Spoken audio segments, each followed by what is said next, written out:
Hello students, in previous video I have covered off-bridge inverter with resistive load. Today I am going to cover off-bridge inverter with inductive load. Inductive load means it is going to contain resistance as well as inductor.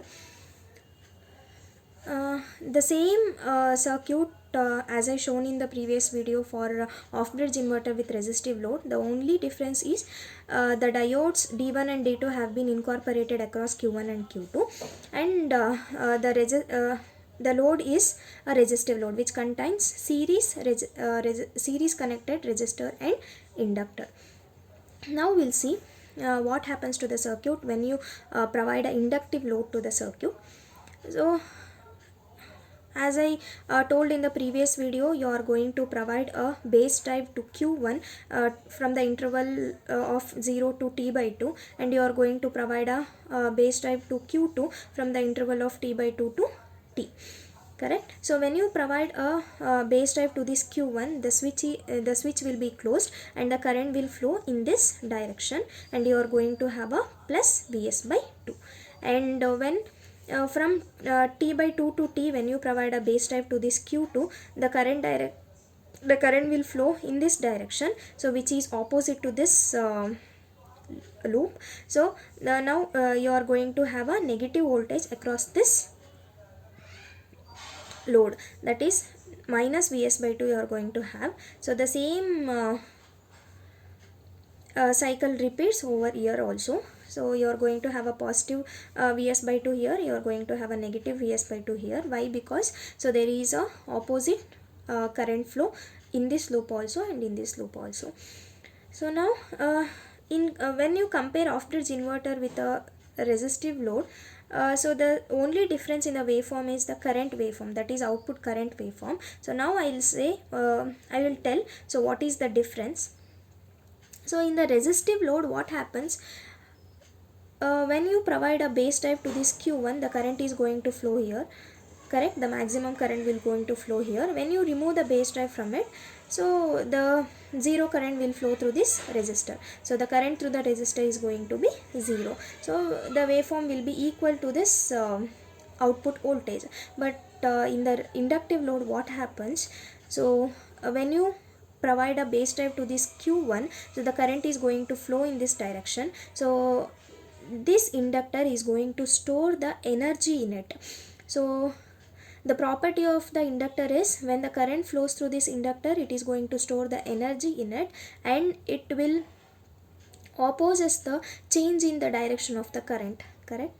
So when the Q1, when you provide a base drive to this Q1, the current is going to increase slowly because it is a inductive load. The current will not increase suddenly, so it will increase slowly, and the current will be maximum at the interval of T by 2. So at T by 2, you are going to turn off this switch Q1 and you are going to provide a base drive to this Q2. So when you provide the base drive to this Q2, what happens? The switch Q2 will not be closed. Why? Because there is a I inductance, that is there is a I L into di by dt in the load. So this energy has to be given to this to the capacitor again, to the source again. So for that we need to incorporate this diodes D1 and D2. If we will not provide a alternative path for this IDL by dt, there is a damage to the circuit. That's why, so when the energy when Q1 is on, the energy is stored in it. When you turn off this Q1, we should provide a alternative path for this L into d by dt in order to go to the source again. So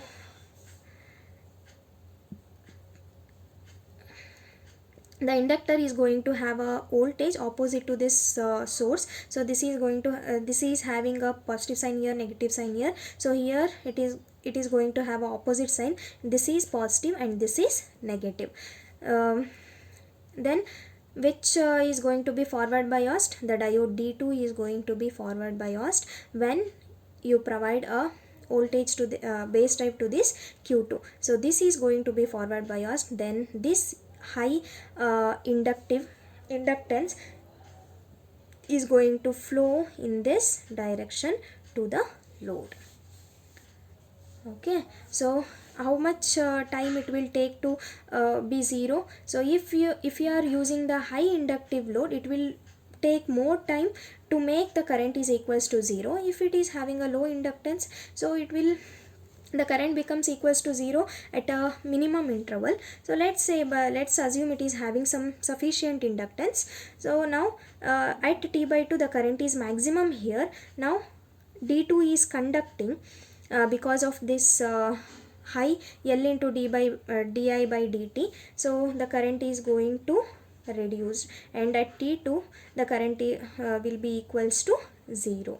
Then after until the inductance is equals to 0, L into di by dt equals to 0, the q2 will not be closed, will not gets on. So when it becomes equals to 0, the t2 will conduct. Even though you have provided the base drive at t by 2, the transistor q2 will not conduct until this the energy which is stored in the inductance will be equals to 0. Clear? So now at t2, when the current becomes equals to 0, then what happens? The transistor is going to turn on and the current flows in this direction. So since the current is in opposite direction, the current decreases like this, and it will be at t the current is maximum in the negative direction. So in the negative direction, again the transistor is going to get a the inductor is going to get a is going to store the energy in it. So what happens? So this is positive here and this is negative here. Then what is the case? This becomes minus and this becomes plus. So when this becomes minus, this becomes plus, the diode D1 is going to be forward biased, and the alternative path for this is through D1. So the high inductive energy is flow in this direction when Q2 is off and Q1 is turned on at T. So the same thing will repeat again. Now we'll move on to IS. IS means source current. What happens here? So source current also, when you provide a base drive to this Q1, the current is going to increase, and at T by 2 the current is maximum here. So when Q1 is going to be 0, Q2 you are going to turn it on. Source from the source you are going to turn it on, then it will become equals to minus